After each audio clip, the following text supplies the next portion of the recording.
राहुल गांधी नए तेवरों के साथ नजर आ रहे हैं। लोकसभा में विपक्ष का नेता बनने के बाद राहुल सरकार पर लगातार आक्रामक नजर आ रहे हैं।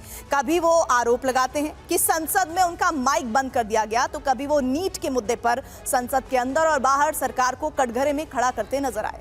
राहुल गांधी लगातार सुर्खियों में बने हुए हैं और इसीलिए वो है हमारे इस हफ्ते के news maker. Shri Rahul Gandhi. I, Rahul Gandhi, having been elected a member of the House of the People, Jai Hind, Jai Samvidhan.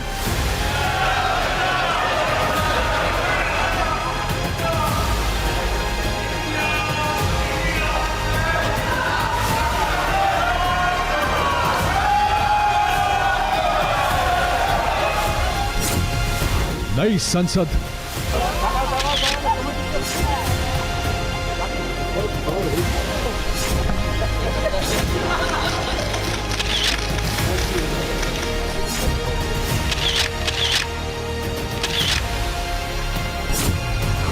नई जिम्मेदारी,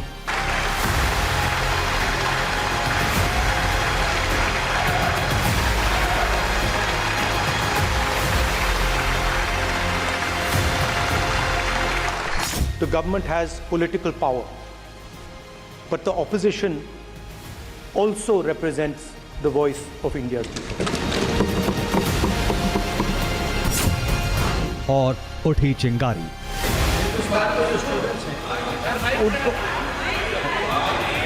हिंदुस्तान के जो स्टूडेंट्स हैं उनको हम जॉइंट मैसेज देना चाहते थे। हाँ दें, आप सुनिए जॉइंट मैसेज देना चाहते थे ऑपोजिशन और सरकार के साइड से कि इस मुद्दे को हम ज़रूरी मानते हैं और इसीलिए हमने सोचा था कि आज स्टूडेंट्स की रिस्पेक्ट करने के लिए हम नीट पर डिस्कशन करें।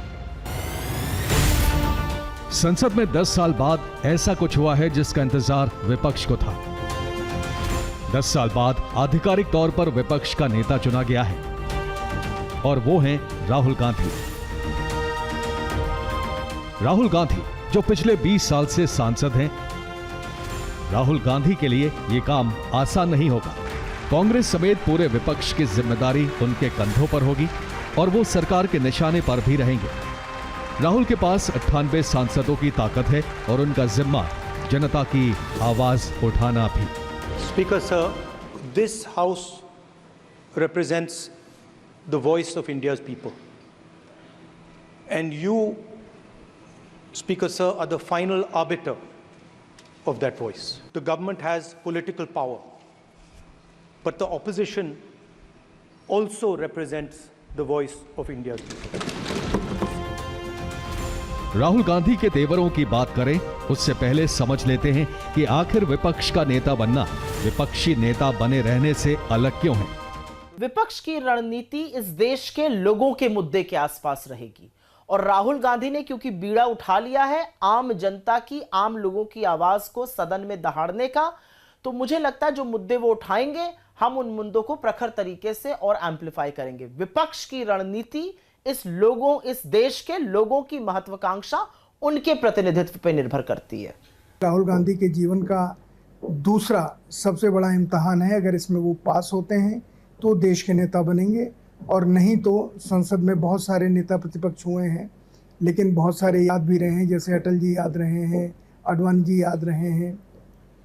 राहुल गांधी भी उतने ही याद रह जाएंगे अगर उन्होंने सिर्फ नेता प्रतिपक्ष की भूमिका निभाई, क्योंकि संसद में उनको, मैं ये आखिरी लाइन कहना चाहता हूँ कि संसद में राहुल गांधी के सामने नेता प्रतिपक्ष की ही भूमिका निभाना नहीं है, उस नेता प्रतिपक्ष की भूमिका के नाते उन्हें देश का एक सर्वमान्य नेता बनने का अवसर मिला है।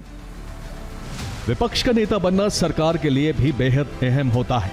10 साल से ये पद खाली पड़ा था। कांग्रेस की इस बार 98 सीट है और विपक्ष के नेता के पद पर कांग्रेस ने आधिकारिक नाम दे दिया है। सांसदों की संख्या बढ़ी है तो राहुल की जिम्मेदारी भी बढ़ गई है। यानी नेता प्रतिपक्ष बनने के बाद राहुल गांधी अब कई प्रमुख समितियों जैसे कि पब्लिक अकाउंट, पब्लिक अंडरटेकिंग और एस्टीमेट पर बनाई गई कमेटी का अहम हिस्सा होंगे। पीएम मोदी जो कई मुद्दों पर राहुल गांधी को घेरते नजर आते थे, अब राहुल के साथ कई समितियों में होंगे। That you will allow us to represent our voice. The question is not how efficiently the House is run. The question is how much of India's voice is being allowed to be heard in this House. विपक्ष का नेता एक cabinet rank का पद है और अपनी अहमियत है। राहुल गांधी के तेवर लग रहे हैं कि वो सिर्फ पद पाने के लिए विपक्ष की आवाज नहीं बन रहे हैं। पहले सत्र की पहली बहस ही राहुल ने नीट पर रखने की मांग कर दी। नीट वो मुद्दा बन गया है जिसके जरिए विपक्ष युवा वोटरों में सेंध लगाना चाहता है। हिंदुस्तान के जो स्टूडेंट्स हैं उनको हम जॉइंट मैसेज देना चाहते थे। हाँ दें, आप सुनिए जॉइंट मैसेज देना चाहते थे ऑपोजिशन और सरकार के साइड से कि इस मुद्दे को हम ज़रूरी मानते हैं और इसीलिए हमने सोचा था कि आज स्टूडेंट्स की रिस्पेक्ट करने के लिए हम नीट पर डिस्कशन करें।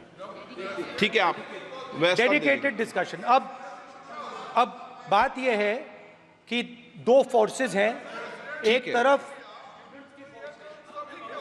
नहीं माने। जब राहुल गांधी इस देश के युवा की आवाज उठाने के लिए खड़े हुए और उन्होंने कहा कि 24 लाख जो नीट से प्रभावित बच्चे हैं उन पर बहस होनी चाहिए और हम और आप साथ मिलकर एक संदेश दे कि भारत का सदन इन बच्चों के प्रति सजग है, उनका माइक बंद हो जाता है, बोलने का मौका नहीं मिलता है। यही काम मल्लिकार्जुन खड़गे जी के साथ जो नेता प्रतिपक्ष राज्यसभा में वहां पर हुआ। तो यह टकराव नहीं है, यह एक सोती हुई सरकार को अगर जगाना है तो ऐसे जगाया जाएगा। लोकसभा में किसी चीज की चर्चा होती है तो उसके बारे में पूरा देश जानता है। चर्चा से भागना अगर आक्रामकता है तो वो ऐसे ही भागते रहे। हम नीट पर डिस्कशन। राहुल गांधी ने संसद शुरू होते ही अपने तेवरों की झलकी दे दी है। फिलहाल राहुल के सामने 7 बड़ी चुनौतियां हैं। सरकार से सवाल।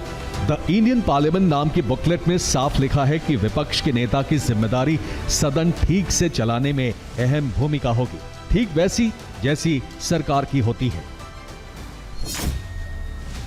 शैडो प्रधानमंत्री। एक सरकारी दस्तावेज के मुताबिक लीडर ऑफ ऑपोजिशन एक शैडो प्राइम मिनिस्टर की तरह होगा जो भविष्य में प्रधानमंत्री बनने की तरफ देखेगा। बहस की मांग। अगर विपक्ष को लगता है कि सरकार अहम मुद्दे पर ध्यान नहीं दे रही है तो विपक्ष का नेता सरकार से बहस की मांग कर सकता है। अहम नीतियों पर पीएम से साझेदारी। प्रधानमंत्री विदेश और रक्षा जैसी अहम नीतियों पर कोई रुख अपनाने से पहले विपक्ष के नेता को भरोसे में ले सकता है। विदेश में पार्टी लाइन से ऊपर उठे।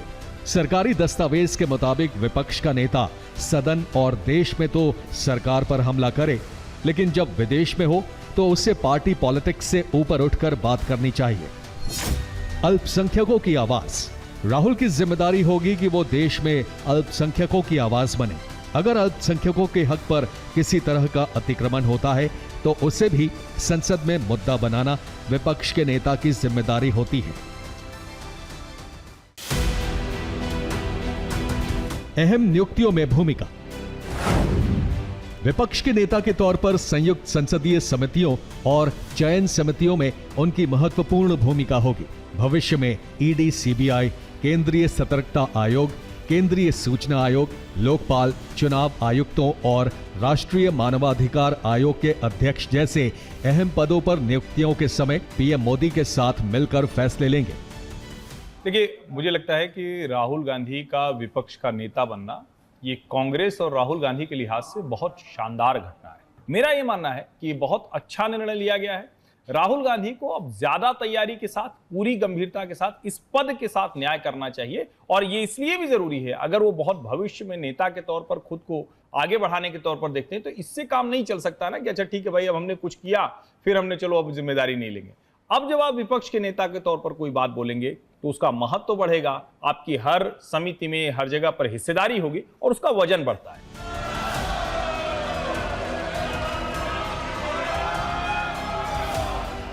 राहुल गांधी ने अपनी रणनीति की झलक दे दी है और वो है हाथ में संविधान और युवाओं के मुद्दे।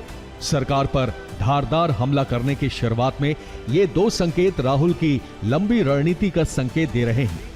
वो एक एक करके उन मुद्दों की गूंज संसद में लगातार बनाए रखना चाहते हैं जो चुनाव के दौरान बीजेपी के लिए कमजोर नस साबित हुए थे। कुछ वैसे ही जैसा लालकृष्ण आडवाणी और सुषमा स्वराज यूपीए के दौरान सरकार को घेरती रहती थी। राहुल सत्ता पक्ष और विपक्ष दोनों में एक एक दशक तक बैठ चुके हैं। राहुल गांधी 20 साल से संसद में हैं, लेकिन पहली बार संवैधानिक पद पर हैं। इसलिए वो सरकार के सामने बड़ी चुनौती खड़ी करने की कोशिश में हैं। लेकिन राह आसान नहीं है, क्योंकि उनको विपक्ष की आवाज बनना होगा, विपक्ष को साथ लेकर चलना होगा। साथ ही शरद पवार, ममता बनर्जी और अखिलेश यादव सरीखे नेताओं के साथ संतुलन बनाना होगा, और संतुलन बनाना आसान भी नहीं है। संतुलन बनाने के लिए उन्हें ऐसे नेताओं से भी बात करनी पड़ेगी जो नेता के तौर पर राहुल को अब तक कबूल नहीं कर पाए हैं। टीएमसी नेता ममता बनर्जी और महाराष्ट्र के कद्दावर नेता शरद पवार के सामने राहुल काफी जूनियर हैं। अहम मुद्दों पर इन नेताओं को साथ लेना राहुल गांधी के लिए मुश्किल साबित हो सकता है, और तभी उनकी असली राजनीतिक समझ की परीक्षा भी होगी। देखिए, मेरा अपना मानना है कि विपक्ष संविधान से एकजुट है। विपक्ष एक बड़े पिक्चर को देखकर एकजुट हुआ है। विपक्ष ये पूरी तरह से समझता है कि जो जनादेश है वो है कि तानाशाही सरकार पर नकेल कसा जाए, और उसको लेकर विपक्ष लोगों के प्रति सजग है। लेकिन सत्ता पक्ष की दिक्कत क्या है कि रस्सी जल गई है, बल नहीं गया है। वही बात है, वो प्रूफ करने पर तुले हुए हैं कि अभी पहले से ऐसा ही चलेगा। ऐसा नहीं होगा, ऐसा हो नहीं सकता है। विपक्ष समूचा एक साथ है और हम हर मुद्दे पर एक दूसरे से बात करते हैं। मुझे इस बात की खुशी है कि एक बहुत परिपक्व, एक बेहद बड़े दिल वाला व्यक्ति नेता प्रतिपक्ष बना है। वो सबको साथ लेकर जरूर चलेंगे। मोदी के पास 16वीं और 17वीं लोकसभा में पूर्ण बहुमत था, लेकिन अब उन्हें सरकार चलाने के लिए सहयोगियों पर निर्भर रहना पड़ेगा। विपक्ष की ताकत बढ़ी हुई नजर आ रही है। उसे सरकार की कई कमेटियों में जगह मिलेगी और सरकार के कानूनों में भी उसका दखल होगा। यानी अब सरकार की सफलता विपक्ष को मैनेज करने की कामयाबी पर निर्भर करेगी। राहुल गांधी की खिल्ली उड़ाने की भी कोशिश नहीं करेगी, और अगर सरकार या स्पीकर ने जरा भी अकड़ दिखाई तो विपक्ष भी शांत नहीं बैठेगा।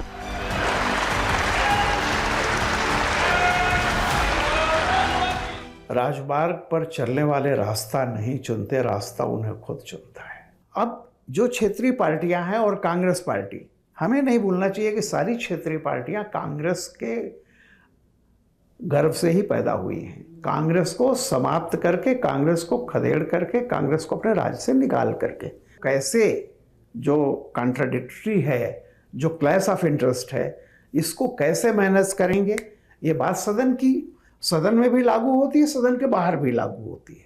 क्योंकि हर पार्टी अपना वो देखती है, पहले इंटरेस्ट पहले है।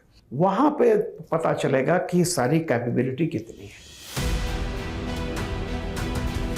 राहुल के पास एक और हथियार आने वाला है, वो है उनकी बहन प्रियंका। रायबरेली रखकर वायनाड छोड़ने का फैसला करते वक्त राहुल गांधी ने प्रियंका को वहां से लड़वाने का ऐलान कर दिया।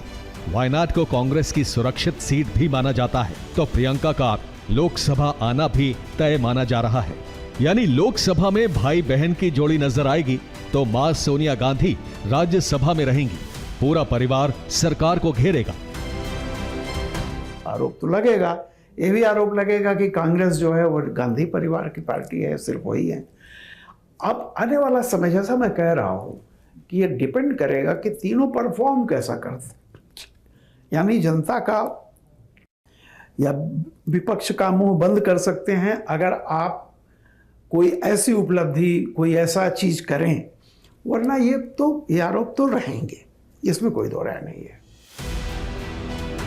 विपक्ष की कोशिश है कि वो साबित करे कि केंद्र की सरकार अब कमजोर हो गई है, जबकि मोदी सरकार बार बार ये जताने की कोशिश कर रही है कि उसका काम करने का तरीका पहले जैसा ही रहेगा। राहुल जहां पूरे विपक्ष की आवाज बनेंगे, लोकसभा में प्रियंका कांग्रेस का चेहरा बन सकती हैं। राहुल गांधी जहां बाकी नेताओं से तालमेल बैठाने की कोशिश करेंगे, प्रियंका पार्टी पर अपनी पकड़ बनाने की कोशिश करेंगी। नेता प्रतिपक्ष में उनकी भूमिका अब बहुत बड़ी हो गई है और वो उस भूमिका को बहुत कारगर तरीके से निभाएंगे।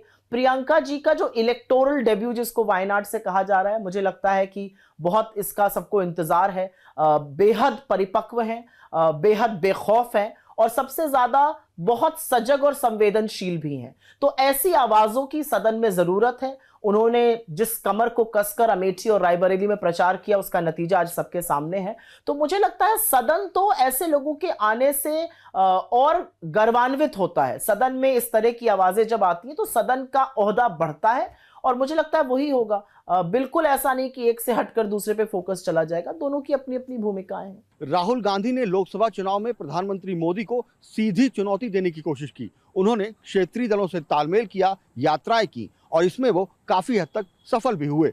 लेकिन सरकार भी आक्रामक अंदाज अपना छोड़ने को तैयार नहीं है। ऐसे में दोनों अगर अपने अपने रुख पर कायम रहे तो राजनीतिक जंग संसद के भीतर और बाहर कई मोर्चों पर लड़ी जाएगी।